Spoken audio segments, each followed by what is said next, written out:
So the challenges in this field are enormous. I think the good news, I think, from an Irish perspective is, we are at the top of the league in Europe in terms of the scale of our presence in this sector across this skill field.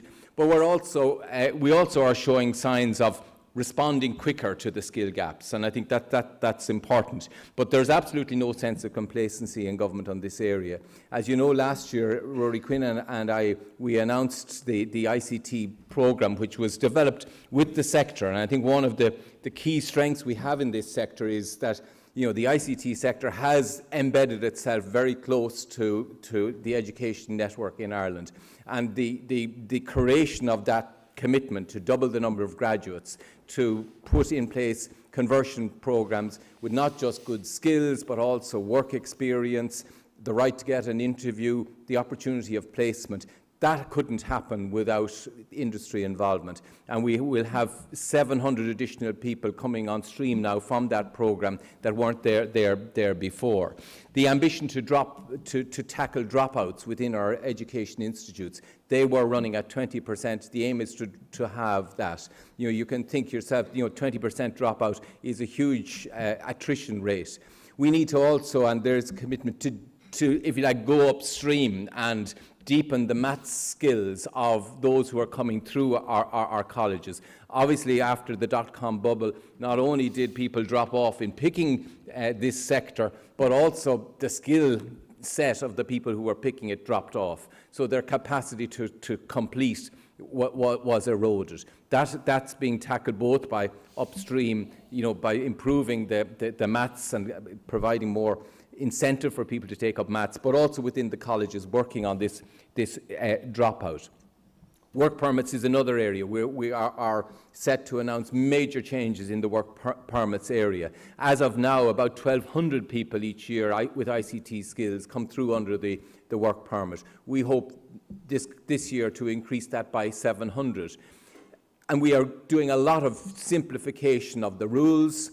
We are extending the occupations that will have, if you like, fast-track access. We're cutting the processing time by 1/3. We're going to enter into more formal, trusted partner relationships with people who have established track records with the IDA or EI, so that they can have a confidence when they go looking for skills.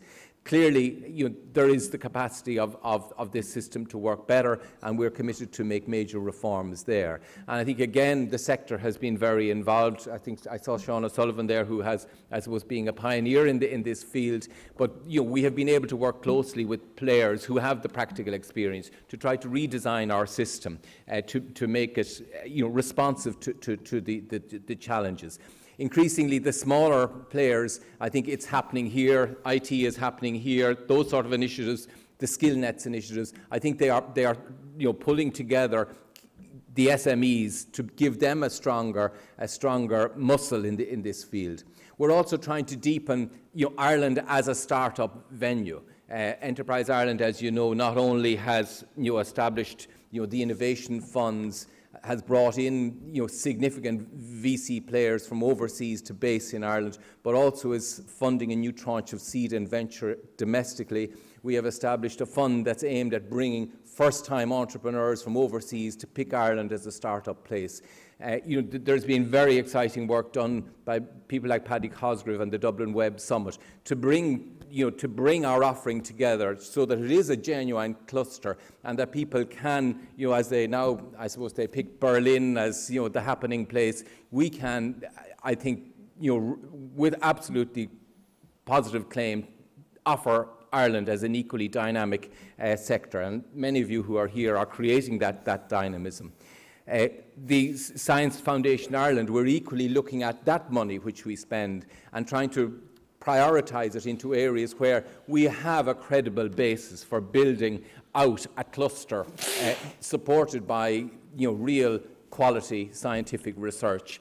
That's equally another dimension of this area. So I really think winning the battle for global talent is very timely. It is the challenge that we have. We have in this area a sector that many countries would give their right arm to have. The basis that we're building off is really strong, but we need to maximise that opportunity. It can't be done by government alone, but one of the things, I think, the really positive innovations that we have brought in as a government, and shouldn't be blowing our own trumpet, but the concept of an action plan for jobs, which says to government, right across government, all 15 departments, 36 agencies, each year you must look at how can you improve your performance, do things differently this year to make it easier for people to create employment. That has created a dynamism within the public sector. The Taoiseach holds people to account quarterly. Are they delivering on time, on budget for the things they committed to that would change the employment framework?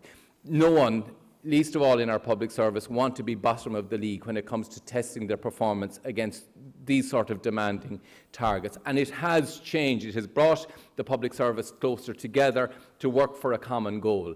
Too often in the past, public service work in silos.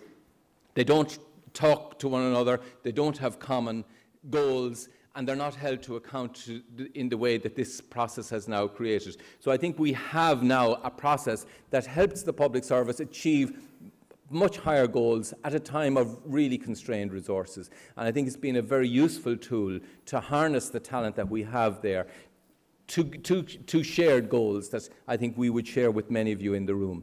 So just in conclusion, this is an exciting time, it's a challenging time, but I think it's a time when we are getting some traction, and I think this is the time to up our effort levels. And I know that you in this room you are at the leading edge of that. You have that ambition, that enthusiasm, that commitment, and we as public servants and government, we seek to create the environment where you can harness that. So I'd like to thank you for the opportunity to speak. As Matt said, it's an unusual day in that we have more than 27. We have two ministers from a lot of countries here in Dublin on the EBSCO Council, the Employment and Social Affairs Council. So it is an opportunity for us to share experience across Europe. So you'll forgive me if I have to leave, because we're going back to the castle to interact with our colleagues across Europe. But thanks very much, Matt. Thanks very much for the opportunity to speak.